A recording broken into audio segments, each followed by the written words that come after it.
हाँ तो विजेंद्र जी, जैसा कि मेरा सवाल था आपसे लगातार चर्चा में कि जो आपके यहाँ सेवादार नियुक्त किए जाते हैं, क्या वो उसमें शाही परिवार का, गुरु जी के जो परिवार है उसका रोल होता है, या मैनेजमेंट खाली उसमें इन्वॉल्व होता है? देखिए, मैंने आपको पहले भी कहा कि पूज्य हजूर पिताजी ने सत्संगों के माध्यम से बिल्कुल ओपन मंच पे सत्संग आपने देखे होंगे हमारे यहाँ पर कि स्टेज लगे होते, लाखों की तादाद में लोग बैठे होते, वहां से गुरुजी ने कई बार फरमाया। कई बार लोगों के दिमाग में होता ना कि यार अब तो गुरुजी इनके बाद तो इनका बेटा आ जाएगा, फिर कोई और आ जाएगा, फिर कोई और आ जाएगा, जबकि ये परंपरा डेरे में नहीं है।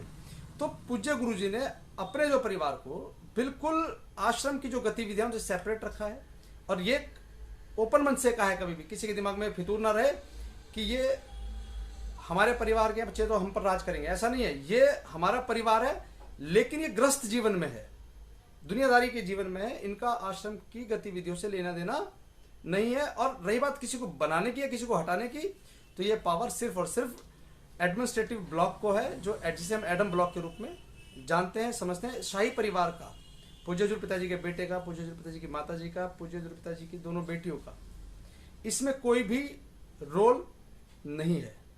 एक अखबार में छपी खबर के अनुसार मेरा सवाल है, उसमें मैंने पढ़ा था, ये परसों अखबार एक पेपर में छपा था कि जो परिवार है, गुरु जी का जो परिवार है, वो लोग तो उनसे मिलने नहीं जाते हैं। नहीं, आपकी क्या जानकारी है? हाँ, मेरे पास जानकारी है कि पिछले 14-15 महीनों जब से कोरोना काल चल रहा है, एहतियातन तौर पे सभी कैदियों के साथ, ही खाली पूज्य हजूर पिताजी पर बात लागू नहीं होती, लेकिन मैंने भी कहीं पढ़ा है, कई जगह सुना है कि हमारे ही लोग जो अपने आप को आश्रम के सेवादार बताते हैं, और बाकी हैं वो आश्रम के सेवादार रहे होंगे या हैं अभी, कुछ जिम्मेवार भी हैं, वो इस बात को कह रहे हैं कि यार कि परिवार क्यों नहीं मिलने जा रहा। क्यों कह रहे हैं? क्योंकि कुछ लोग भड़का रहे हैं, उनको उकसा रहे हैं। क्या उकसा रहे हैं?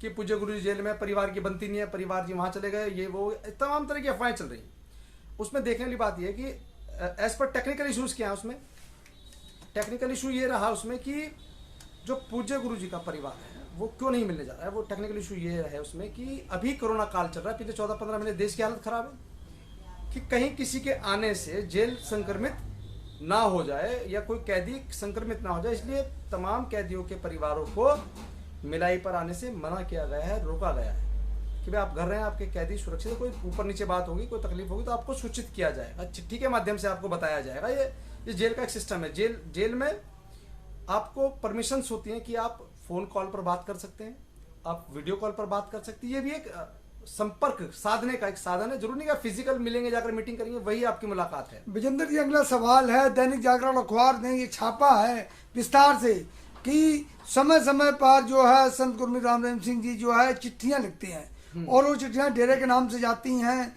वहाँ डेरे की गतिविधियां संगत के नाम, परिवार के नाम से लिखते हैं, लेकिन कुछ आपके लोग ये साबित करते हैं कि चिट्ठी के नाम की कोई चीज़ है नहीं। तो इसमें सच क्या झूठ क्या है? नहीं, देखिए, अभी ये चिट्ठियों का सिलसिला कब शुरू हुआ? जो कोरोना काल चला है पीछे, उस दौरान परिवार से मुलाकात नहीं होती, लेकिन फोन कॉल्स पर बात हो रही थी और वीडियो कॉल पर बात हो रही थी। एज पर लॉ आपको वेरीफाइड नंबर देने होते हैं। जब आप कहते हैं कि भाई मुझे इस नंबर पे बात करनी, तो उसकी जैसे हमारी सत्यापित किया जाता है ना हमें, कि जब हम पुलिस वेरिफिकेशन कराते हैं कहीं नौकरी जाने के लिए, तो ऐसे ही जब हम कॉल के लिए कोई नंबर देते हैं, तो जेल प्रशासन और राज्य प्रशासन इस बात को सुनिश्चित करता है कि जो नंबर दिया जा रहा है क्या वाकई परिवार का, किसी और का तो नहीं है। तो वो सर्टिफाइड नंबर्स हैं जिस पर पिताजी बात करते हैं। दूसरी बात, उस पर बात करने का जो तरीका है, आप उस पर सिर्फ एज ए पिता और पुत्र, एज ए पिता पुत्री, एज ए माँ बेटे के तौर पर आप वीडियो कॉल पर बात कर सकते हैं। वो भी रिकॉर्डेड होती है सरकार के पास, कहीं आप कोई संदेश तो नहीं दे रहे हैं। वहां आपको जो सुविधा दी गई है बात करने की, वो पिता और बेटे के तौर पर, पिता और पुत्री के रूप में दी गई है, माँ बेटे के रूप में दी गई है। उसे सार्वजनिक नहीं किया जा सकता, ये कानूनन है। तो क्या ऐसा नहीं लगता है? नहीं, एक मिनट में एक बात कहना चाहूंगा। तो इसमें यह समझना होगा कि चिट्ठियां क्यों आ रही है। चिट्ठियां सिर्फ इसलिए आ रही है कि उसमें संदेश है संगत के नाम। संगत के नाम का संदेश है, कोरोना काल चल रहा है, आप एहतियात रखिएगा, आप कोरोना काल चल रहा है, जो सरकार की गाइडलाइन है उसके हिसाब से रहिएगा। सरकार ने कहा घर में रहो, और हम बाहर पतंग बने घूम रहे थे साहब, तो कट ही जाओगे ना एक दिन। तो ये समझना होगा कि बहुत सारे लोग कह रहे हैं कि सरकार के साथ मिल गए, सरकार के साथ नहीं मिले। सरकार की गाइडलाइन के अनुसार काम करने के लिए पूज्य हजूर पिताजी ने कहा कि जब आप कहीं राहत सामग्री बांटने जाएं किसी को, तो आप अच्छे से सैनिटाइज करें अपने आप को, अच्छे से ग्लव्स वगैरह पहने, मास्क लगा कर रखें। ये तमाम चीजें पिताजी ने कही है। तो उन चिट्ठियों के माध्यम से संगत को संदेश दिया जा रहा है। जो चिट्ठियां आ रही हैं वो एक्चुअली जेल प्रशासन की स्टैंप के साथ होती है, और वहाँ से वकील जो मुलाकात करने जाते हैं गुरुजी से, वकील मिलते हैं एज पर टर्म कंडीशन के हिसाब से, तो मिलते हैं वहाँ से, वो चिट्ठी लाते हैं और ला करके चिट्ठी, देखिए चिट्ठी माताजी के नाम आती है, तो माताजी के हाथ में ही वकील साहब आकर के चिट्ठियाँ शाही परिवार को देते हैं। फिर वो चिट्ठियाँ पढ़ने के बाद कि भाई ये संगत के नाम है या हमारे ही नाम कोई मैसेज है, जब देखते हैं उसमें संगत के नाम जो मैसेज आ रहे हैं, तो भाई फिर वो चिट्ठी जो स्टेज भंगीदास है हमारे यहाँ आश्रम में, बनवारी लाल जी थे या पवन खा जी कौन है मुझे नहीं अभी ठीक से ख्याल है, जो नाम चर्चा करा रहे हैं, उनको सुपुर्द कर दिया था भाई संगत के नाम मैसेज आया, ये आप इनको संगत में सुना दीजिए। उस चिट्ठी की फोटो कॉपी, उस चिट्ठी की स्कैन कॉपीज पूरे सोशल मीडिया पर, दैनिक जागरण में, अलग अलग अखबारों में समय समय पर छपती भी रही है। क्यों? क्योंकि बाबा जी का संदेश आया है जी। तो विजेंद्र जी, ये देखा जाए दूसरी भाषा में ये कहा जाए कि आपके जो सेवादार हैं जी। वो 2 धड़ों में बटे हुए हैं। तो नहीं, धड़े में नहीं बटे हुए। कई बार क्या होता है, कुछ लोग गुमराह करने वाले होते हैं साहब, लोग लग जाते हैं पीछे। मुझ जैसे बहुत सारे लोग हैं जो सोशल मीडिया पर एक्टिव हैं, किसकी क्या मंशा कोई नहीं जानता है। आप गुरुजी कैसे कैसे कंफ्यूज कर रहे हैं कि भाई हम गुरुजी को लेकर के आएंगे, कैसे लाओगे तुम, क्या? मेरा सीधा सीधा सवाल है, और सत्संग जी आप भी समझिएगा, और जो हमारे बहुत सारे सोशल मीडिया पर दर्शक एक्टिव है वो भी समझिएगा कि ना तो आप साध्वी यौन शोषण केस में आप शामिल हैं मुकदमों में, ना ही आप छत्रपति हत्याकांड की जो अपील है माननीय उच्च न्यायालय में, आप इन दोनों में से किसी में शामिल नहीं है, तो किसका मुकदमा लड़ रहे हैं आप? आप तो वो मुकदमा लड़ रहे हैं साहब पीआईएल में जो आपने अपने तरीके से ताना बाना बुन करके पेश कर दिया है, उसे लड़ रहे हैं आप। पिताजी का मुकदमा नहीं लड़ रहे हैं। पिताजी के मुकदमे कौन से हैं साहब? पिताजी के मुकदमे सिर्फ अभी जो 2 जिनकी अपील हमने की है, उन 2 में तो आप है नहीं, और जो करंट में चल रहे हैं नपुंसक वाला मुकदमा और एक रंजीत हत्याकांड, उसमें भी आपका कोई योगदान नहीं है। तो आप हैं कहाँ? कैसे आप गुमराह कर रहे हैं लोगों की हम मुकदमा लड़ रहे हैं? अच्छा विजेंद्र जी, क्या कर रहा कि गुरुजी को 48 घंटे की पैरोल मिली, फिर 12 घंटे वापस आ गए? देखिए, सुरक्षा की दृष्टि से शायद ये कदम उठाना पड़ा, क्योंकि मैंने भी कहीं पढ़ा और कई जगह सुना कि ये बात मैं अच्छे से जानता हूँ कि जब हम पंचकुला गए, हमारे बीच में कुछ लोगों ने, उपद्रवी लोगों ने घुस करके, असामाजिक लोगों ने घुस करके उपद्रव किया, उसमें हम लोगों का नाम हो गया कि भाई डेरे वालों ने ये खराब कर दिया सब चीज़ें। इसी स्थिति को देखते हुए अभी क्या, जब पिताजी अभी यहाँ पीजीआई रोहतक में जब एडमिट थे, तो वहाँ भी लोगों का जमावड़ा शुरू होना हो गया, क्योंकि जबकि हम भी कह रहे थे और बहुत सारे साथी लिख रहे थे किसी ने रोहतक की तरफ नहीं जाना है, किसी ने नहीं जाना पीजीआई की तरफ, लेकिन लोग इकट्ठा हो रहे थे। वो लोग कौन थे जो इकट्ठा हो रहे थे? कहीं वो संगत की आड़ में घुस करके तो उपद्रव नहीं करने वाले थे। ऐसे लोगों से सावधान रहने की हमें जरूरत है, बहुत ज्यादा जरूरत है ऐसे लोगों से सावधान रहने की, और यही वजह रही होगी शायद। उसमें भी ये कहा गया है कि इसलिए इनको जल्दी से जल्दी वापस शिफ्ट कर दिया गया आनंद फानंद में, जब लोगों की तकलीफ बढ़ी। लेकिन आपका सवाल है कि 48 से 24 घंटे में, 12 घंटे में कैसे तब्दील हो गई?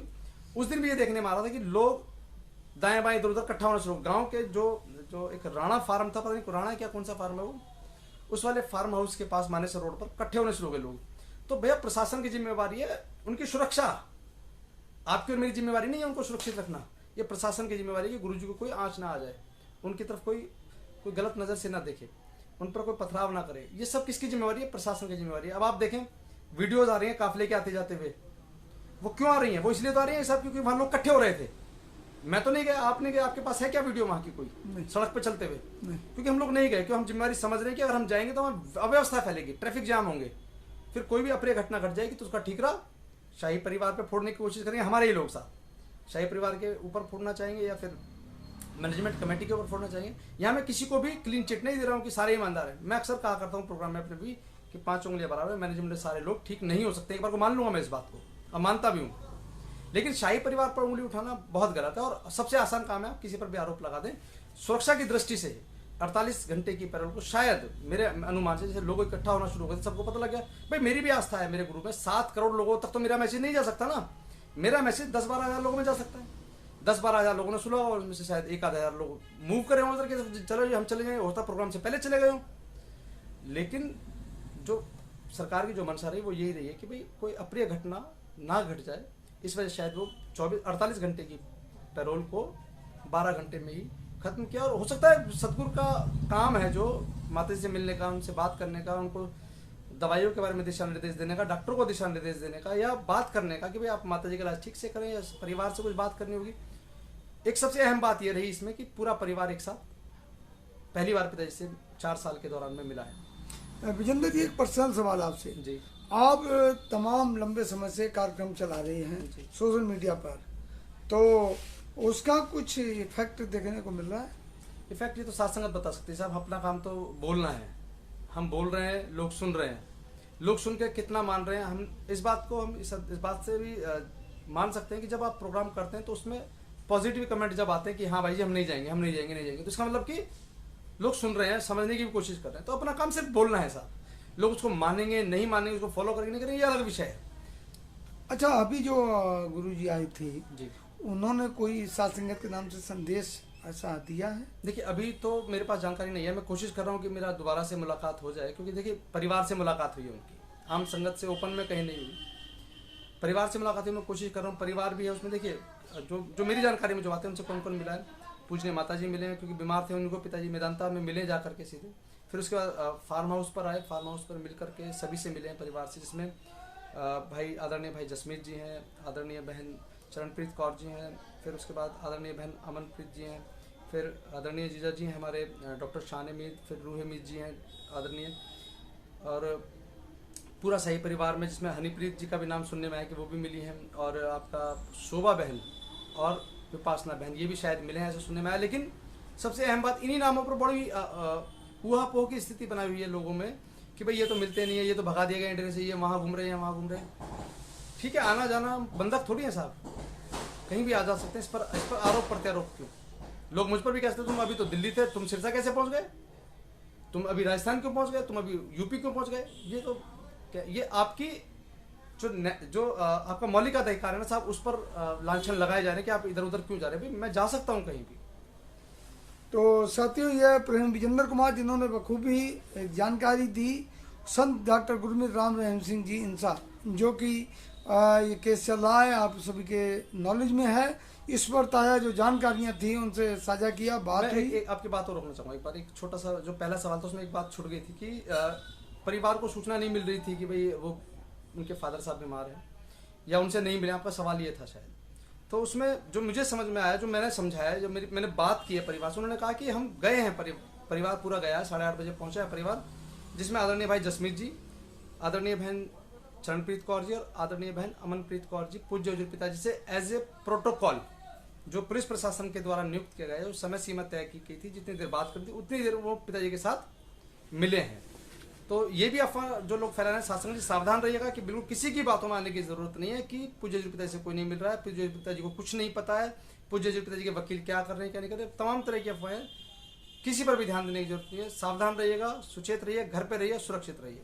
धन धन सदगुरु तेरा ही आसरा। धन्यवाद साथियों, प्रेम विजेंद्र कुमार जी ने बखूबी ये जानकारी दी, और आप लोगों से निवेदन है कि जानकारी ज़्यादा से ज़्यादा शेयर करें, लाइक करें और कमेंट करें।